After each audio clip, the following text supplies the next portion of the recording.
more about the ASO's educational offerings. Thank you.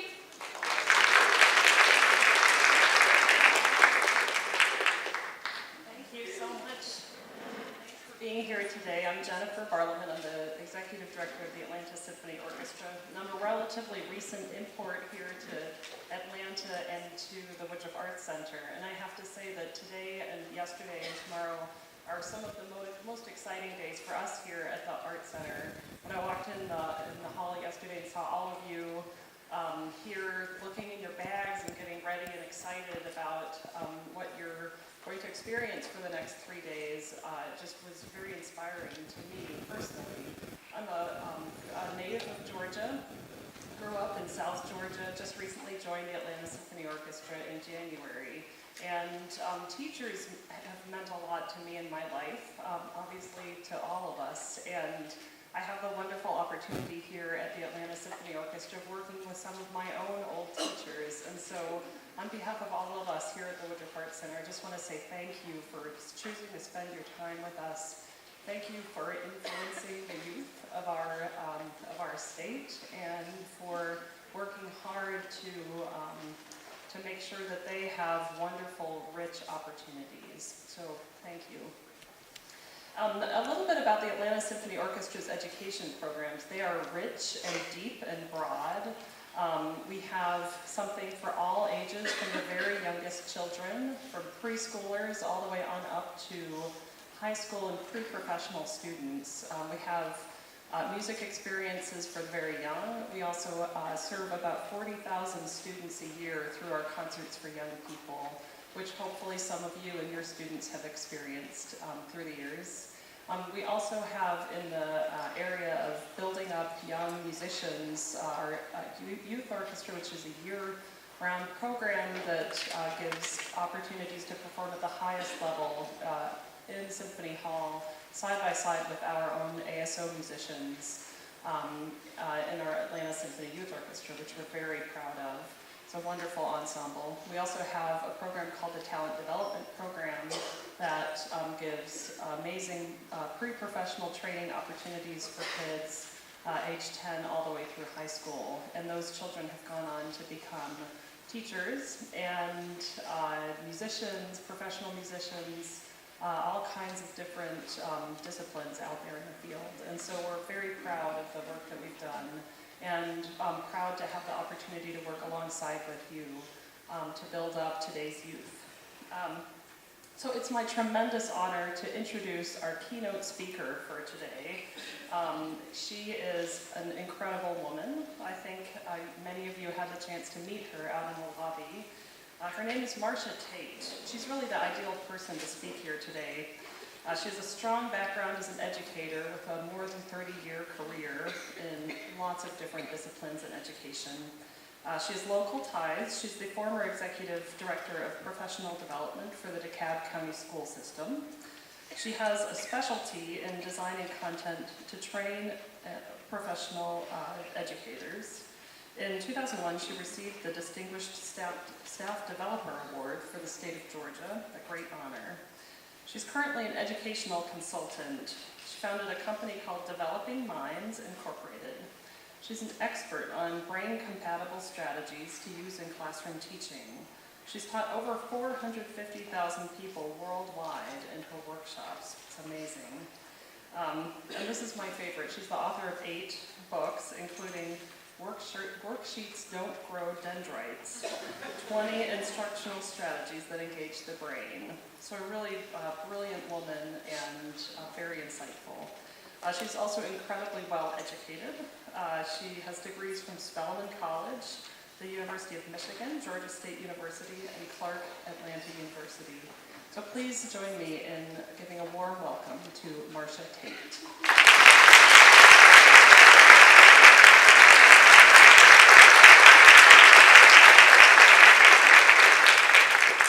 Good morning. Good morning. There are 3 things you need to do to get your students ready for learning when school starts. Now, since you are my students, I've already done 2 of the 3 with you. Number 1, you should be greeting them when they come in class. If I greeted you when you came in that door this morning, please raise your hand. I know I didn't get everybody, I missed a few. but it is at the door where we begin that relationship that is so important to learning. In fact, I still teach students. I go into classrooms. I was teaching in West Virginia in March, and I stand, when they change classes, I greet the students the way I greeted you. It is amazing to me today how many students do not know how to shake your hand, look you in the eye, and say good morning. So one of the first lessons I teach is how do you shake a person's hand, look them in the eye, and say good morning, because I tell them you're either already working or you're going to be desirous of a job, and you need to know how to greet your prospective employer. So we talk about that before we talk about the lesson I came to teach. Number 2, you want to have calming music playing when they come in class. If you heard calming music playing when you came in this room, raise your hand. That was my favorite concert pianist, Emil Pandolfi. He was playing for your pleasure. They're finding that the right type of music can make the hyperactive child less hyper. It can make the angry child less angry. And they're finding now in many autistic brains, the only time the whole cerebral cortex of the brain lights up is when they're listening to music. Music, profound effect on the brain. And number 3, you want to start every class with something positive. Turn to the people sitting on either side of you and tell them, you look marvelous this morning.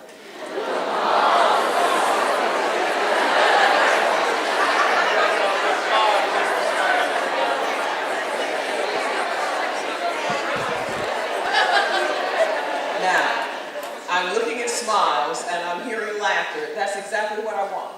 I do not want students standing in the hall reluctant to come in class. I want them running to my class because they are excited about learning. I want to welcome you to a keynote that teachers and administrators all around the world are calling one of the best ones they've ever been to. Turn to someone and say, I'm glad I came to this conference. I'm glad you did too. When we finish this keynote, you'll have the answers to 2 questions. When I ask the question, if you'd like the answer, raise your hand. Question number 1, would you like to know how to look 5 to 10 years younger than your age? Wait a minute, I hadn't finished the question yet. How to look 5 to 10 years younger than your age, how to stay healthier and live longer. Anybody interested? I would think we'd want to know that. I'll tell you one way now, and I'll tell you some other ways in the concurrent sessions. One way is laughter. Laughter adds about 10 years to your life. And if you don't believe that, you haven't noticed the age at which most of your major comedians pass away. Now, we just had 2 exceptions. We had Robin Williams, who passed away in untimely death, and we had Joan Rivers. But when you think of comedians like Bob Hope, and you think of all the comedians who lived to get to be near 100 or over 100, in fact, many of you will remember the cast of this show. Every single major character on the cast of Andy Griffith lived to get to be over the age of 80. Andy Griffith died at 86, Barney Fife died at 81, A.B. died at 86, Goober died at 83, Gomer Powell is still living. He's 83 years old. And of course, little Opie, one of our most famous directors of all time, Ron Howard, is 62. Now, why does laughter work? When you're laughing, you're increasing the number of T cells in your body. That's your immune system. So people who laugh a lot have stronger immunity against disease and illness. Did you also know that high stress is the #1 cause of aging? Did you know that? And if you don't believe that's true, you haven't looked at your presidents of the United States when they leave office. Instead of looking 4 to 8 years older, the president looks about 20 years older when the president leaves office. That is high stress. And the scary thing about it is not only does it age your facial features, it also ages your cells in your arteries, which means your body is aging faster than it should be. A lot of people don't realize this. Your brain doesn't know the difference between real laughter and fake laughter, so if you're not tickled, you can fake it. It'll have the same result. That's why in the country of India, there are over 1,800 laughing clubs. Here's a laughing club in India. People are getting together and laughing and finding that their health is being improved, and it does not have to be real laughter, it can be fake laughter. And this issue of Time magazine is devoted to what I'm teaching you. While optimistic people live longer than pessimistic people, and while we all need to laugh. How many of you know people who have a difficult time smiling? When you leave the conference today, I want you to go on the internet and I want you to buy those people a smile on a stick. This is a smile on a stick.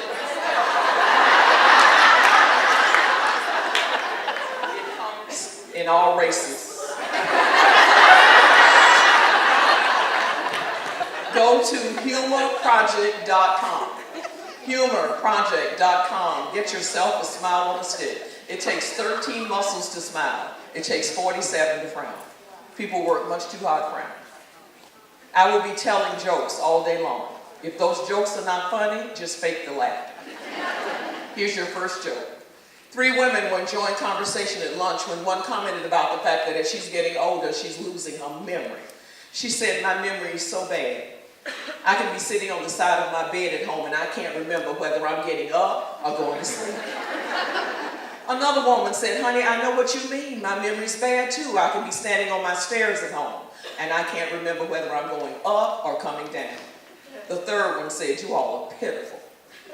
My memory is so much better than yours. Knock on wood. Come in."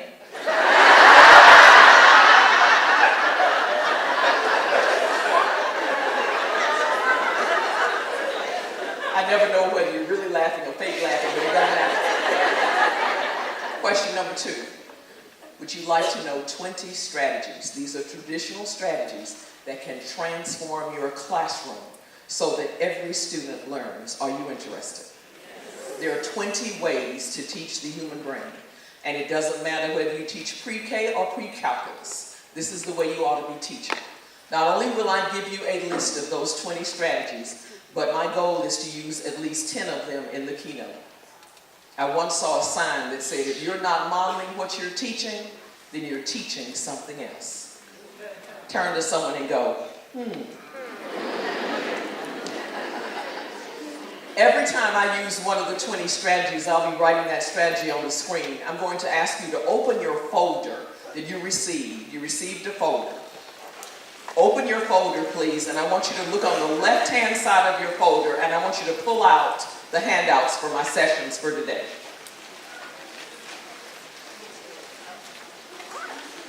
Once you have the handout, I want you to turn until you find a page with 20 lines. It's toward the back. When you find that page, I want you to shout, "I found it." If you are still looking, shout, "I'm still looking." We'll wait on you. If you'll never find it, shout, "Please go on."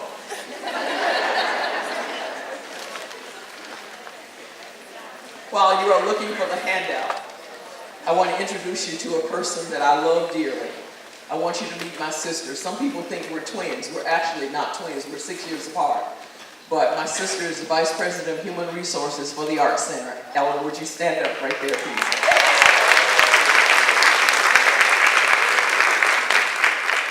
Have you got it? Yes. Wonderful. When I write a strategy on the screen, I'm asking you to write on this paper. Now, I need to ask you a question. I get asked this question a lot. I'm going to throw it out to you because I know we have experts in the room. What is more memorable to the brain, to write in longhand or type on the computer? The research is showing that the things we write in longhand actually stick to the brain better than the things we type on the computer. So there are times we want our students typing, and there are other times we want them writing. It depends on the task. Okay? The first strategy is writing. Could you please write that on line number 1? The brain remembers what it writes.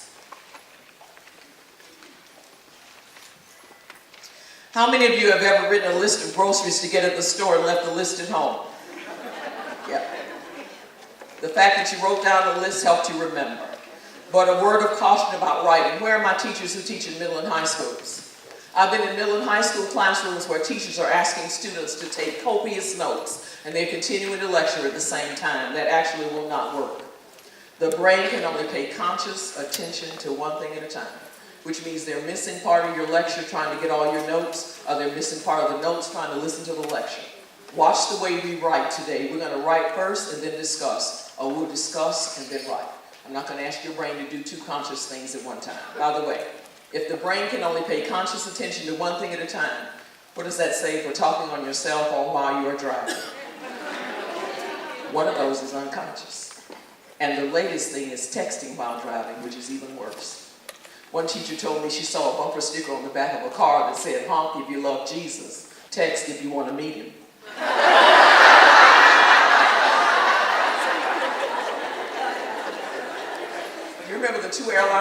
pilots who overshot their destination by 150 miles because instead of paying attention to radar, they were playing with the computer program. Didn't even know they had gone past their destination until the flight attendant told them. This happened probably about 3 or 4 years ago. And unfortunately, I have another true story to illustrate my point. My daughter was going to get some food for dinner when the woman in front of her ran through the red light and proceeded to run up on the sidewalk and into 3 teenagers who were innocently standing on the sidewalk. Jenny stopped her car to see if she could render aid to the 3 teenagers who had been hit and was actually holding the hand of a 17-year-old when he passed away. She later found out that this woman was talking on her cell phone while she was driving, and she was having an argument with her husband. So she was emotionally connected to the conversation, oblivious to anything going on around her, and ends up taking the lives of 3 teenagers. I just used strategy number 2 with you, storytelling. I told you 2 stories to illustrate my point. One about the airline pilots, one about my daughter. How many of you used storytelling last year to teach concepts in class? Do it again next year. The brain remembers a story. Strategy number 3 is the use of mnemonic devices. Don't write, mnemonic is tricky to spell. Look at the screen.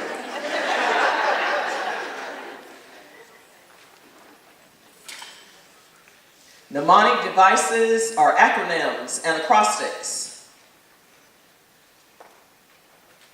They're in every single content area.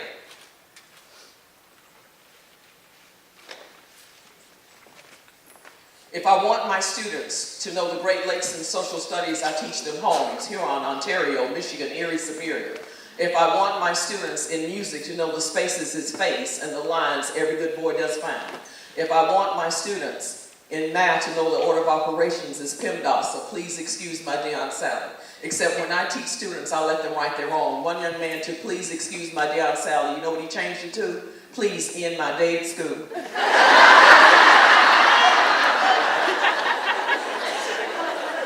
Allow me to introduce myself to you using storytelling and mnemonic devices. When I get through with this, you'll never forget my name. My first name is Marcia. That's what I want you to call me. How do you remember that? I have the same name as the oldest daughter in the Brady Bunch. Remember the oldest daughter's name was Marcia? Marcia had a younger sister named Jan who was fed up with her because Marcia got all the attention. What did Jan say in that commercial? Marcia, Marcia, Marcia. You know, Snickers has brought that commercial back again. 3 times is the minimum number of times you need to hear my name before it sticks to your brain. 3 times is also the minimum number of times your students need to hear something taught and reviewed before they get it. They'll teach something once and wonder why the class didn't get it. Brain needs repetition. And if you don't believe that's true, let me give you an example. Has anyone ever called your cell phone and left you a voicemail because you weren't available and that voicemail had a telephone number? Have you ever had to play the voicemail back to get the telephone number? Sure you do. Brain does not get everything in one hearing. So I am Marcia, Marcia, Marcia. Now, how do you remember the spelling of my name? Mother should have spelled my name M-A-R-S-H-A. She didn't. She spelled it M-A-R-C-I-A. I get called Marcia all the time. But it's not Marcia. What is it? Marcia. However, if you want to remember my name, you must remember the spelling. You must remember I am a member of the CIA. That is my mnemonic device, and I'm sticking to it. I'm in the CIA. Give your students a hook or a connection, and they will never forget what you're teaching. Your hook to my pronunciation is the Brady Bunch. Your hook to my spelling is the CIA.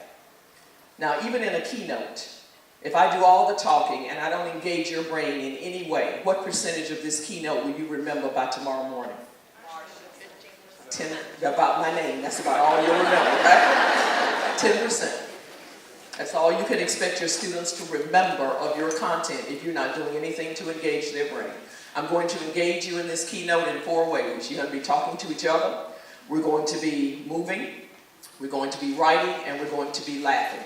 Let's get straight who you will talk to. You need a close partner. Someone who's sitting so close to you, you can talk to them and not have to get up. One of you will be the duck and one the goose. Now, hold on. If you're sitting as a trio, that's fine too. That would be duck, duck, goose. 2 ducks and a goose. So, would you determine, please, who's the duck and who's the goose in your partnership? Determine that.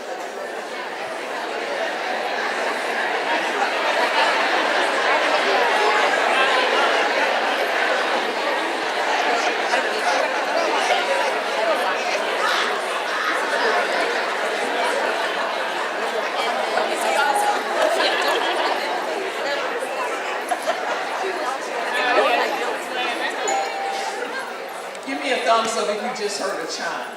In a brain-compatible classroom, students are extremely busy, but you don't want to waste a single minute of instructional time trying to get their attention. How many of you had a way of getting your students' attention last school year? Good.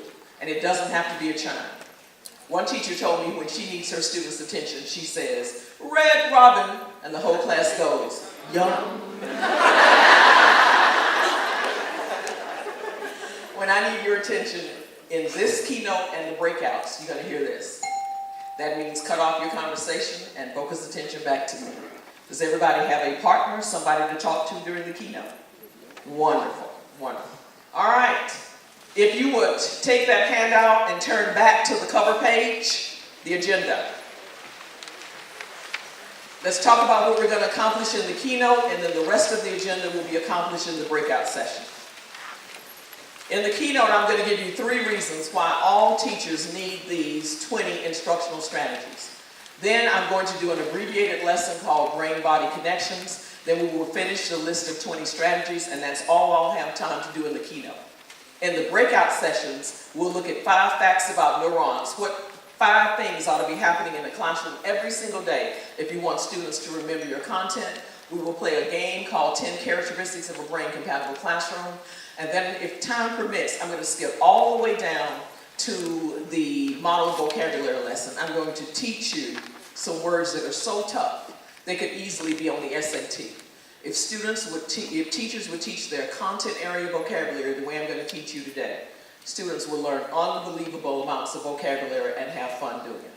So that is what we shall cover in this conference today. So let's get started. Take your handout, turn it over to a back page, and you should be looking at a blank piece of paper.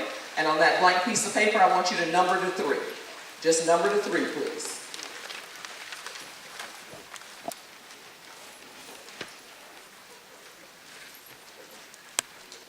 There are 3 reasons why every single teacher needs these 20 instructional strategies.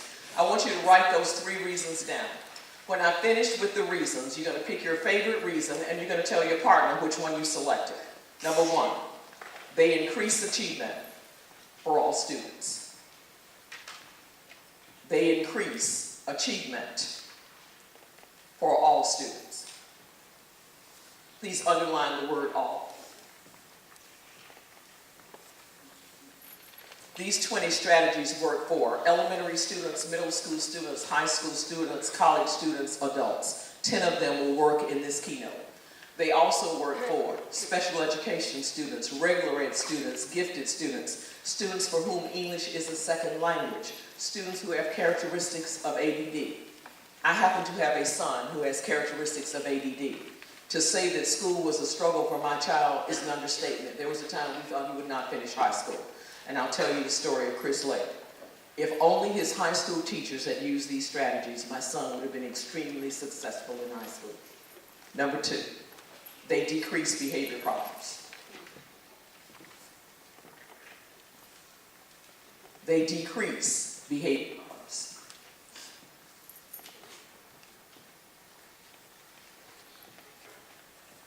Some students disrupt because they're bored. Other students disrupt because they feel inadequate. They cannot do what their teacher is asking them to do, and they will cover up that inadequacy with misbehavior. What you find is when you start teaching this way, the ones that are bored are actively engaged in learning. They don't have time to be bored. And the ones that felt inadequate are successful.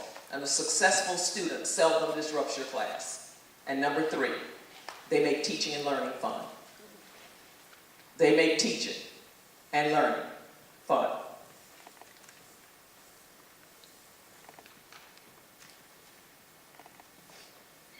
When school starts this year, I will be starting my 43rd year in education. Yes. Maybe say, you look good. I don't mind telling people I laugh every day, and it works, because in October I'll be 65. Okay. 43 of those 65 years in education. And I have seen kindergarten students come to school on the first day of school so excited. There's a light shining in their eyes. I want you to know I've seen that light go out in a lot of eyes. So by the time those same students get to middle and high school, it's like, get me out of here. I saw it happen to my son, so I saw it firsthand. I believe that even if you're teaching AP Calculus, students ought to be knocking each other over to run to your class, because class ought to be a great place to be. Now, those 3 reasons, pick your personal favorite. Tell your partner which one you selected, please.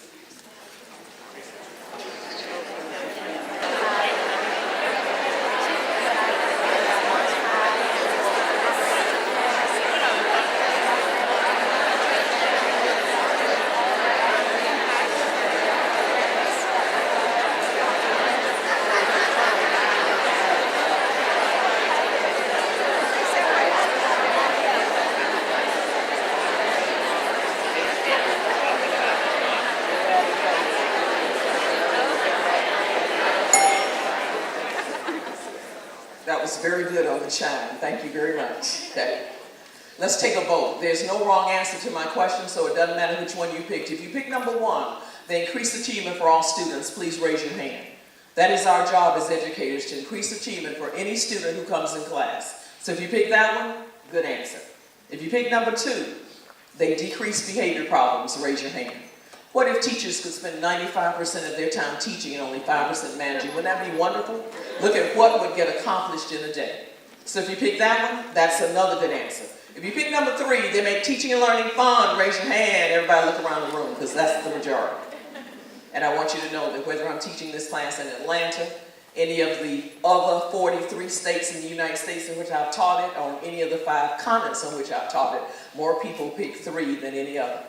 And this is what they tell me. They tell me if teaching and learning were fun, 1 and 2 might happen as well. Did you say that? That's what a lot of people say. And I want you to know I bring you great news. You can get all 3 for the price of 20. For the 20 strategies that I'm going to be sharing with you, traditional strategies that will transform your classroom, okay, you can get all 3. And I'll tell you why I say teaching and learning fun being number 1. Do you know that as I'm traveling across the U.S., I'm realizing that the fun has gone out of teaching and learning in a lot of classrooms? Teachers are not enjoying teaching, students don't like coming to school, and as a result, there was an issue of Time magazine that came out some years ago, and that was the cover. At the time, 30% of America's high school students were leaving and not bothering to graduate. Now, there's good news and there's bad news. The good news is that that number has decreased. Okay, it's no longer 30%, it's less. The bad news is 20 to 25% is still too high. It's too high. We're losing too many students, okay? Too many students. There is a school system in the metropolitan area, and a newspaper came to my door, and it said that for the 2012 graduating class, 1,970 students did not walk across the stage and get their diploma. That was 1/5 of the senior class. But yet there was one school in this district where every student has walked across the stage every year for the last 15 years and received their diplomas. And you know what school that was? The School of the Performing Arts. Performing arts. Why? Yes, it's fun, but that's not the reason. These teachers are teaching to both hemispheres of the brain. They're using the art and the music and the drama to teach the math and the science and the English and social studies. If I could get every teacher to teach to both hemispheres of the brain, we would have more students walking across the stage at the end of 13 years and picking up a diploma. So, the rest of this keynote is how do you use the 20 strategies to teach to both hemispheres of the brain. I want to do an abbreviated lesson with you called Brain-Body Connections, and to do that you need to put everything down and you need to stand up.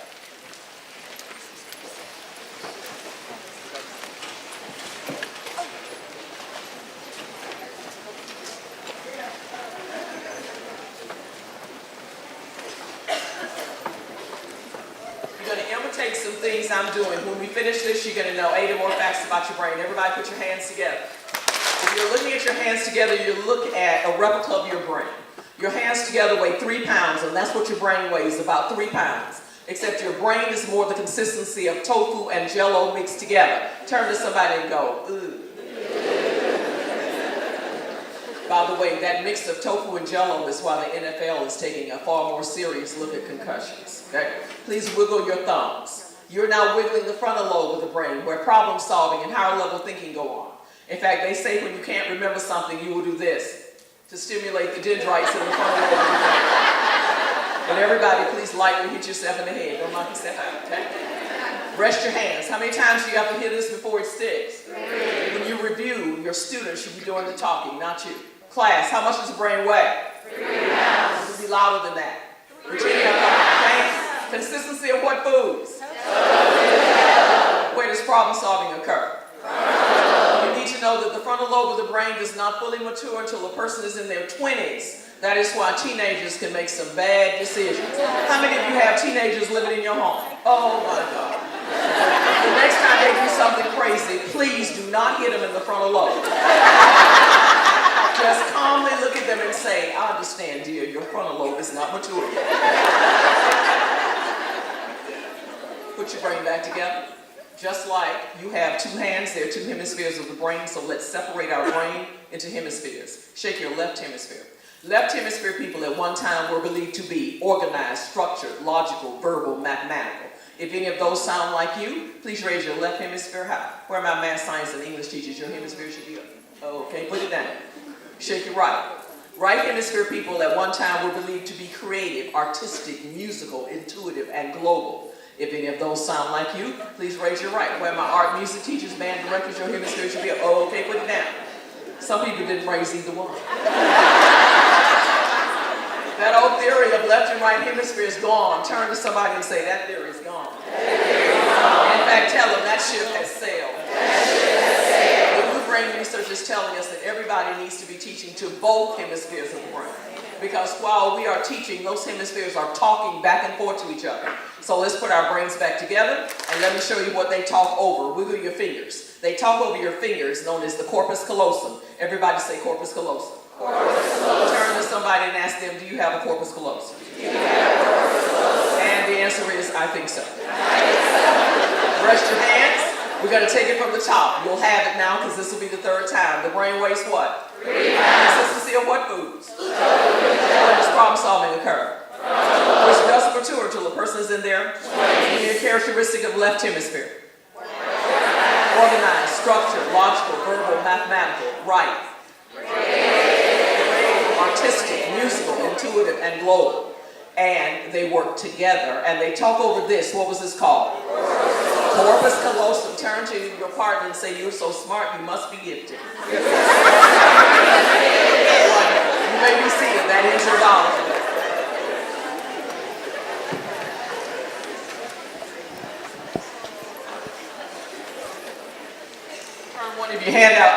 Turn one of your handouts over on the back, please. I'm going to give you about 1 minute to list as many brain facts as you can remember from the biology lesson I just taught you. Please work alone, and I want you to write down as many brain facts as you can remember from the lesson I just taught. You have 1 minute. Compliment you because as you're writing, I'm looking around and almost everyone in here is writing the entire time. Would you count up the number of brain facts you listed and put the total at the top of your column?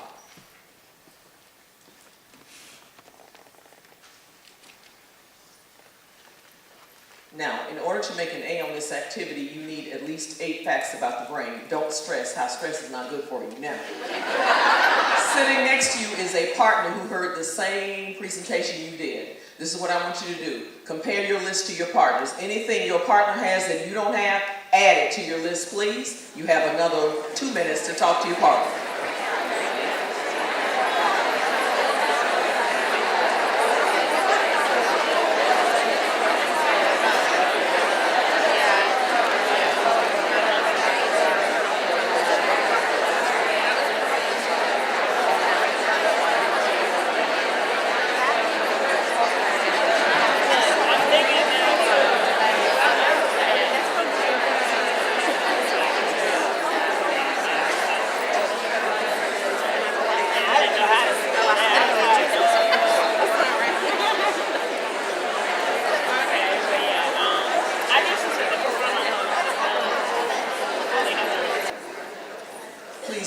Number of brain facts you now have and put the new total at the top.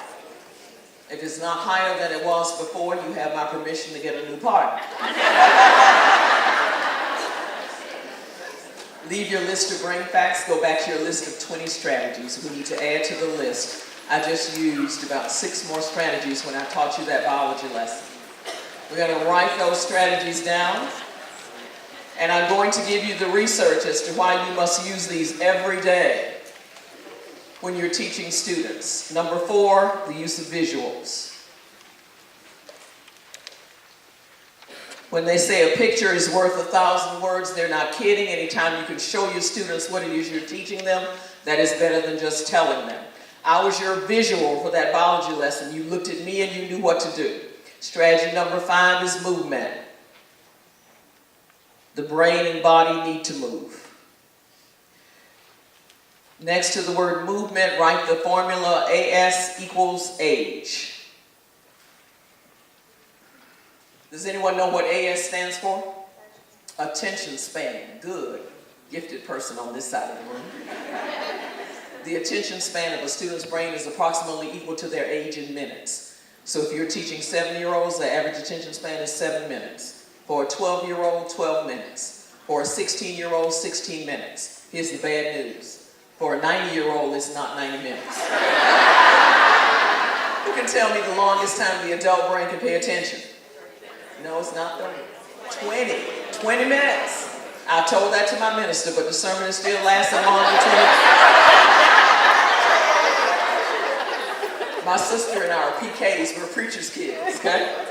And I have friends who are ministers. This one friend of mine said, Marcia, when I'm preaching, I'm trying to strike oil. If I hadn't struck oil in 20 minutes, then I stop boring.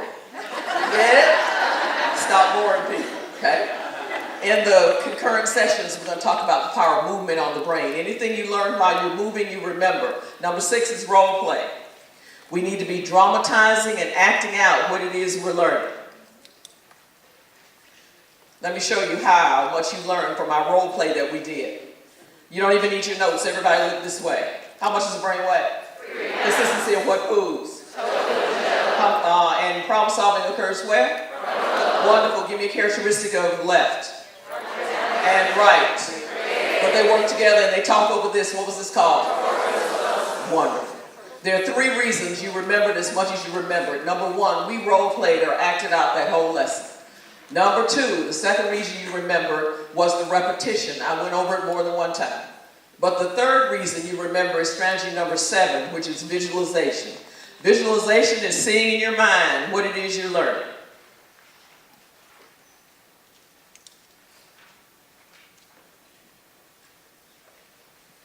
How many of you, as you were writing your list of brain facts, how many of you were visualizing what we had done in the lesson? That's how most people remember the list. They visualize. Strategy number 8 is metaphor, analogy, simile. Metaphor, analogy, simile.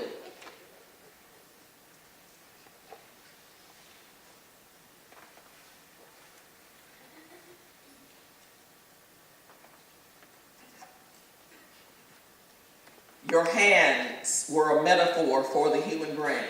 You take what you're teaching, connect it to something students understand, and they will get it. Number 9 is reciprocal teaching. You taught your partner what you knew about the brain, and your partner taught you what your partner knew about the brain. So we did some reciprocal teaching. When you came in today, you came into music. That's number 10. Let's talk briefly about music. Let me tell you the benefits of music. I can change the state of your brain with the type of music I play. I can make you happy, sad, angry. TV and movie producers know this, and that's why they use the music to create emotion.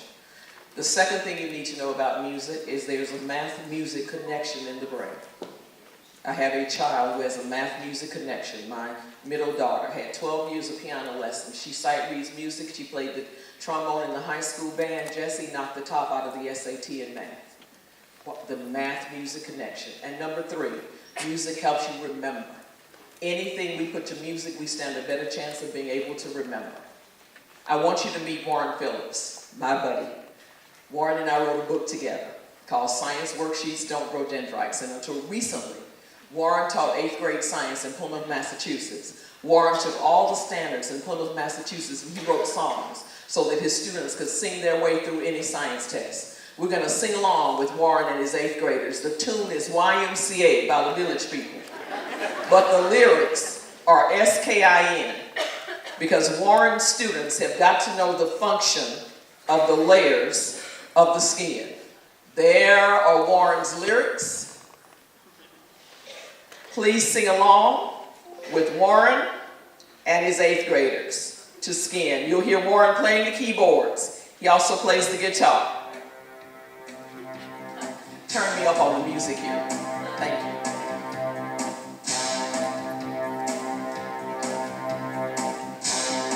When we finish, tell your partner one function of the epidermis.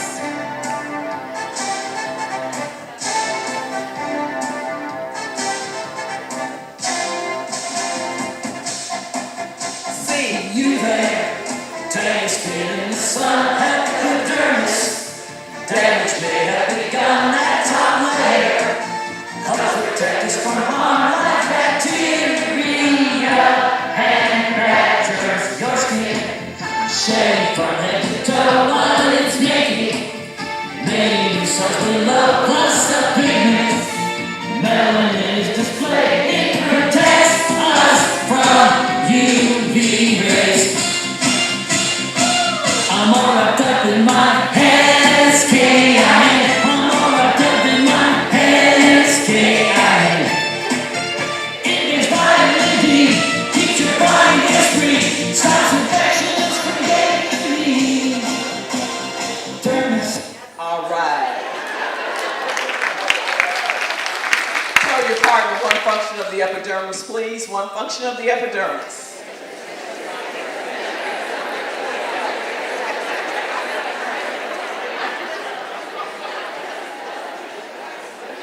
This is Warren. If you want Warren sing-along science songs, go to his website, which is wphillips.com, and look for Sing Along Science. Warren has 3 CDs filled with science concepts. Every concept is to a different song. His students go on to MIT and Harvard, and they major in science because they had Mr. Phillips in 8th grade.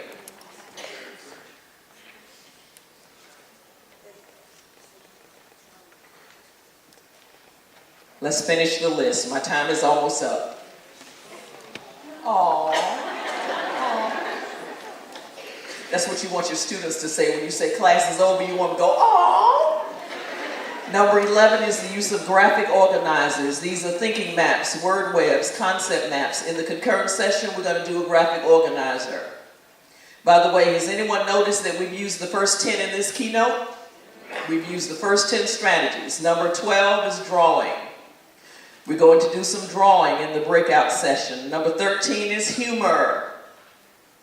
When the brain is in a positive state, the message actually crosses the synapse faster. Number 14 is discussion. You want your students talking about what it is they need to learn. 15 is games. We shall be playing a game. 16 is project-based learning. Bless you. Did you know that when you sneeze, you lose dendrites? I'm just teasing. No, you don't. If that were true, then people that have allergies would be dumb as dirt. Wouldn't they? 17 is field trips. We remember where we go when we go places on field trips. I'm sure when students come to the Art Center, they'll never forget their field trip. Number 18 is manipulatives. Sometimes we need to get our hands involved so that our brains can remember. 19 is technology. And 20 is work study. Work study would be apprenticeships, internships. It's on-the-job training. Before my time ends, I want to take some music and put it with some movement and show you a dance I made up to teach students how to add positive and negative numbers. I want you to visualize that there's a number line that crosses that screen. Do you see it? The positive numbers will be in what direction? to the right. And the negative, if you know that, you're ready to do the number line hustle. Everybody stand up, we're gonna hustle.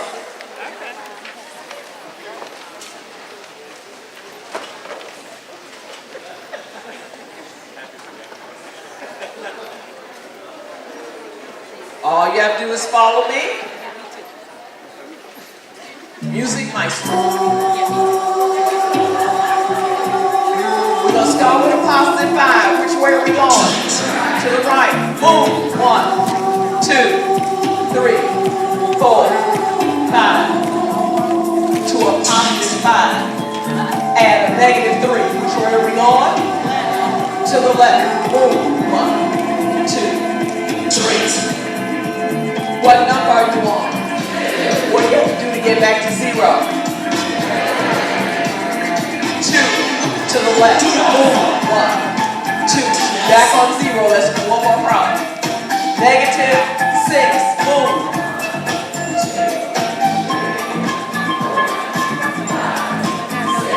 2 to a negative 6.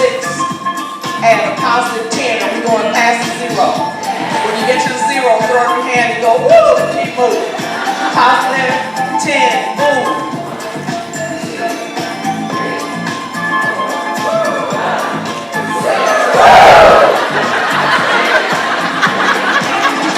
What number are you on? You let me see it, thank you.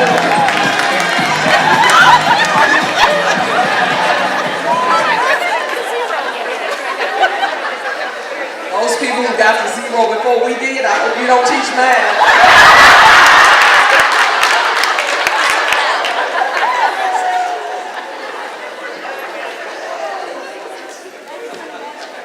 There are 20 traditional ways. These strategies are not new. They've been around forever. Your best teachers have always taught this way. What is new and what transforms the classroom is that we have brain research as to why these 20 work better than lecture, better than worksheets.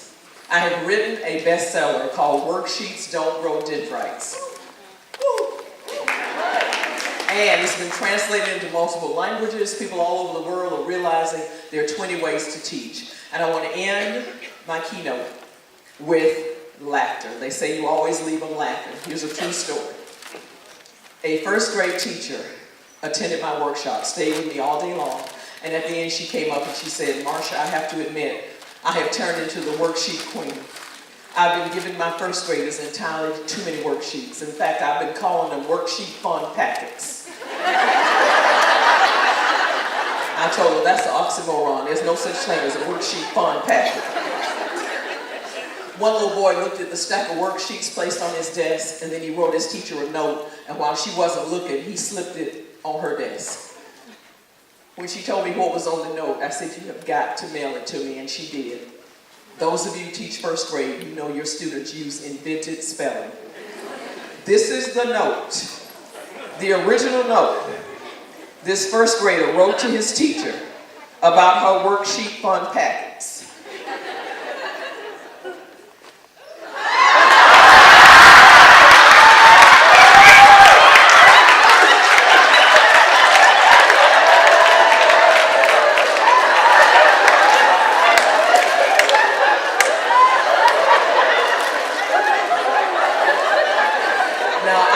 Profanity, and neither did she, but we said, bless his heart. He spelled it the way he thought it ought to be spelled. And I'd like to spell it that way too. I have given you 20 alternatives to worksheets, and I tell you, you got to use them for 3 reasons. Number 1, they will increase achievement for every student who walks in your classroom. Number 2, they will decrease your behavior problems. And number 3, they will make teaching and learning so much fun. And I want to add a 4th one. They will take traditional strategies and it will transform your classroom. Thank you very much.